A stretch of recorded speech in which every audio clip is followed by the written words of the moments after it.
Urban Therapy with Sun752, and this is your daily go-getimism number 830 for January 10th, 2017. Tonight we have a pretty serious topic tonight, but it's one that we hear a lot, and I just want to touch on it a little bit. Can't go from the club on Saturday night to church on Sunday morning. People say it all the time. People judge each other, or should I say judge other people all the time on this concept. You can't party it up all week. Drinking, smoking, having sex, fornicating, partying it, doing the damn thing, turning up all crazy. You can't do that and then go into the church the next day like you haven't been sinning the night before, the night before that, the night before that. But why not? I mean, why can't we? Why can't we do that? I mean, now the reason that I asked the question is because I hear a lot of people judging each other, judging other people on this whole phenomenon. But the thing is, if you believe in God and you believe that God loves you and you believe that God forgives everybody, and also as Christians say, no sin is greater than the other, that can complicate some things. But one of the things that is human nature, or it seems to be human nature, is that we judge. We judge. And judging, to me, is not really a problem, because judging, to me, is just giving your opinion on something. So you're saying the way that you feel about something. It may be a good way that you feel about it, and it may be a bad way that you feel about it, but it's still a judgment nonetheless. So it's just an opinion. Now, when you start to give your opinion about somebody that you don't know very well, or who struggle that you don't understand or identify with or really care about, that's what I call unfair judgment. So when you judge somebody unfairly without taking into consideration their situation, that's when things become a slippery slope. That's when problems arise. That's when misunderstandings happen, and that's when the push and pull starts. So the bottom line is this: if God forgives, and He forgives everybody, and He forgives you for your sins, and there is no one without sin, there is no time that a person can live without sinning, then what is the problem with sinning the day before, or the 6 days before before you go into the church and seek out salvation?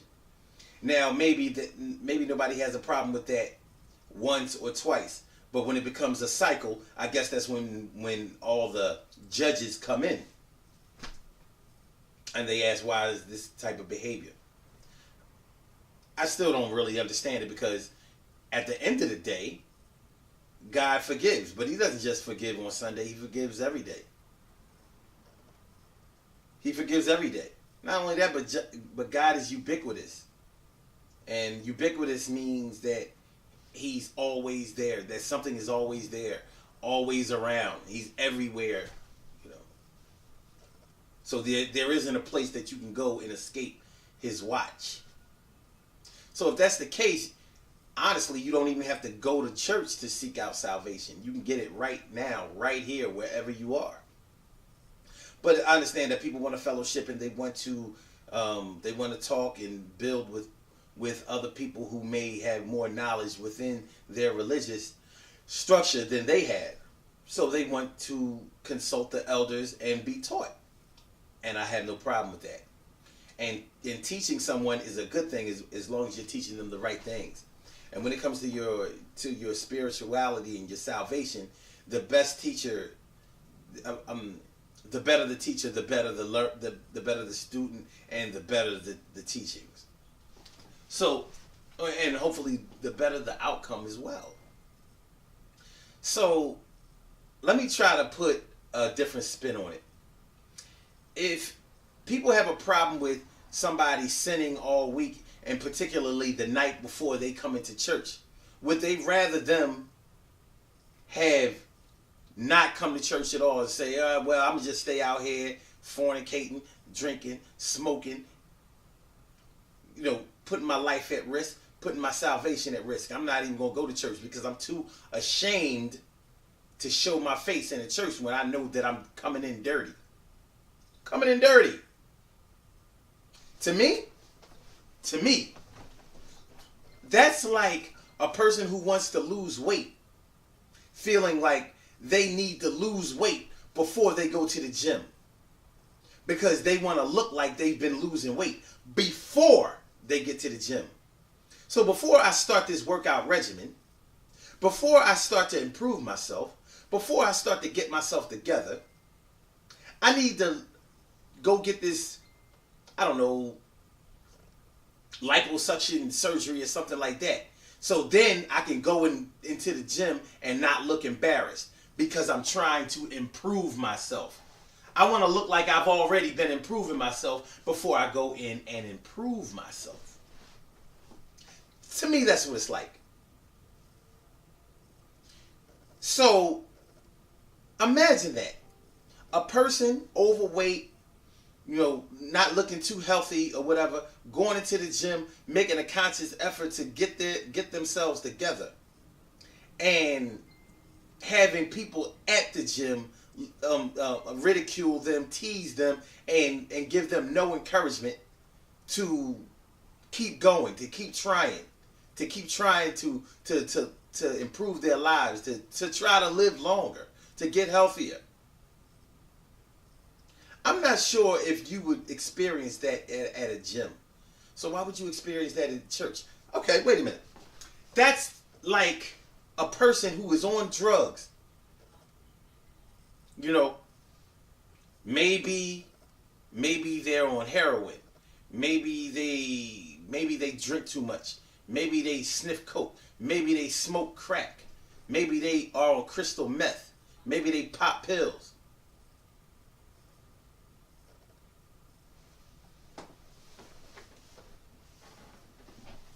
Whatever it is that they do,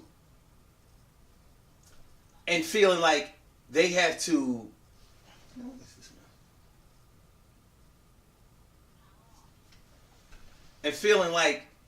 they can't go to rehab until they already stop using drugs. What kind of foolishness is that? If you're already going to do the work before you go into the rehab facility, then what do you need the rehab facility for? You go in dirty. You need help. Your life has spiraled out of control, and you are being controlled by these drugs. So you go in there hoping that they will help you, hoping that they will help you get your life intact, get it on track, get clean, sober. Clean up your thoughts, clean up your body, clean up your life. Get yourself together. If you were able to do that before you went to the rehab facility, then you wouldn't need to go to the rehab facility. The rehab facility is not the icing on the cake to rehabilitation. It's the cake. It's the cake. So when we start talking about, sinning before you go to church, well, you're going to church to seek out your salvation and hopefully to congregate and fellowship with other people who are trying to do the same things. Because we all got some shit with us. We do. We all have some things that we've been doing all week that we ain't had no business doing in the eyes of the Lord. So, in the eyes of the Lord, He is asking for you to seek out your salvation. At least that's what they tell us. That's what they tell us. So why not live by that? Why would you tease or ridicule or discourage people who are out there sinning when everybody that's in the church has been sinning too? Each and every last one of them, because they said that you cannot live a life without sin. So if they're going to the church to seek out salvation, why can't you do the same thing? Now look, I only did this video because it's a testament and a lesson in judgment and people encouraging or discouraging people to get better.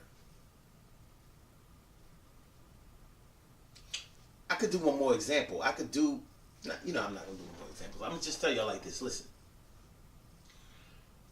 Remember that none of us have 360-degree knowledge of the earth. We all have to learn more and more and more. And we don't all get on the bus at the same time or the train at the same time. Some of us get on a little bit earlier and go to the front of the train. Some of us get on the bus, on the train early and get to and move to the back because that's where we like to sit. And some of us get there late and we have to take whatever seat we can get.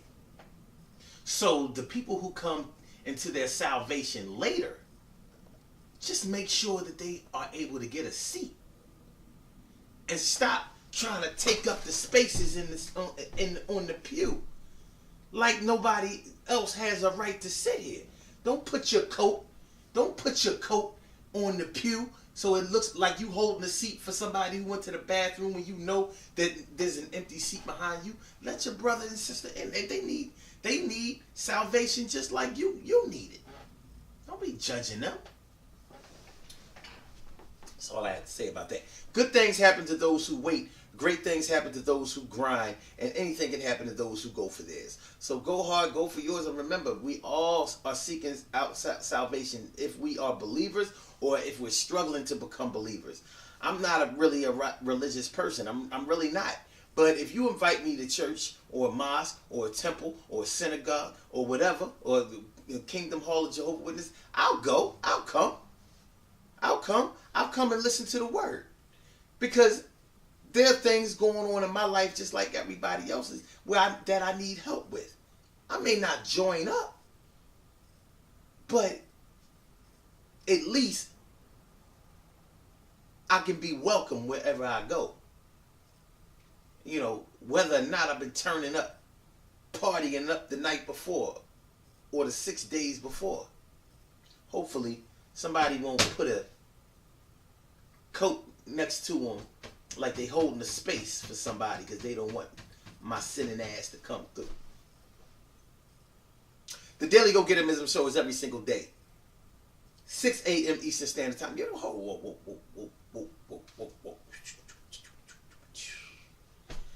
I gotta tell y'all about tomorrow night's show. The Urban Therapy with Sun show tomorrow night is going down. Boy, is it going down tomorrow night.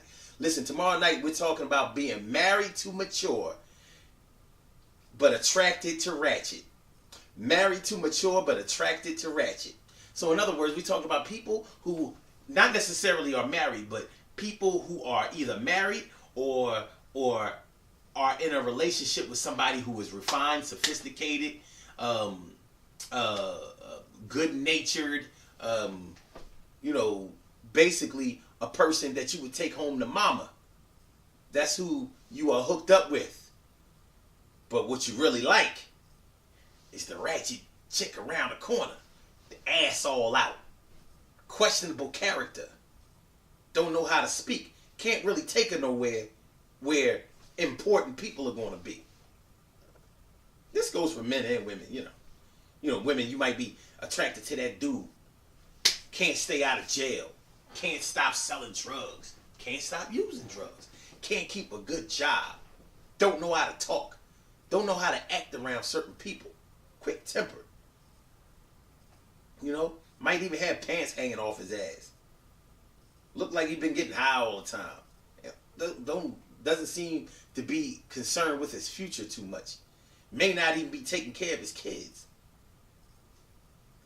But you kind of, you dig his swag. You know what I'm saying? Like, I don't know, bad boy image. You see that he has a good heart in there, but his shell is just all messed up. But that's who you like, even though you got your man. Men, you like them booty shaking strip club chicks. But you want your wife at home, the good woman, taking care of your kids, raising them right. But you want to creep. That's what we're going to be talking about tomorrow. It's going down. It's going down tomorrow night, January 11th, 8:30 p.m. Eastern Standard Time on the Daily Go, on the Urban Therapy with Sun show. So y'all make sure y'all check it out because that thing going to be on fire tomorrow night. Woo-wee. I'll holler at y'all later, man. Y'all have Calling number is 319-527-6199. blogtalkradio.com/son7. Wait. blogtalkradio.com/son752. Peace. I'm sorry for making the video so long, y'all.